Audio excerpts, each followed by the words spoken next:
మనకి మన జీవితంలో ఎంతోమంది తెలిసిన వారు ఉంటారు. వారికి ఎన్నో విధాల శక్తులు ఉంటాయి. వారిని వారు పరీక్షించుకోవడంలో ఎప్పుడూ వెనుకంజ వేయరు. అత్యంత కటువుగా కనిపిస్తారు.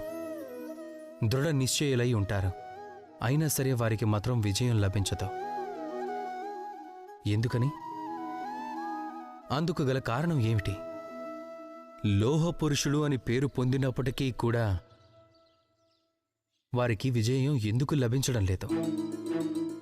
ఈ ప్రశ్నకు సమాధానం స్వయంగా వారి వ్యక్తిత్వంలోనే దాగి ఉంటుంది. లోహపురుషుడు, లోహం. మీరు లోహాన్ని కూడా చూసే ఉంటారు. అత్యంత బలమైనది, అత్యంత కఠినమైనది. అవి అలా ఉండాలి అంటే శాంతంగా ఉండాలి, ఇంకా చల్లగా ఉండాలి. వాటిని వేడెక్కిస్తే వాటి కఠినత్వం తగ్గిపోతూ ఉంటుంది. అప్పుడు దానిపై ఒక చిన్న దెబ్బ కొట్టినా కూడా అది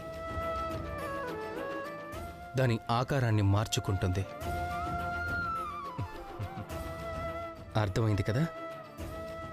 మీరు కూడా మీలోని బలంతో, నిరంతర ప్రయత్నాలతో ఏదైనా గొప్పది సాధించాలి అనుకుంటే ప్రప్రథమంగా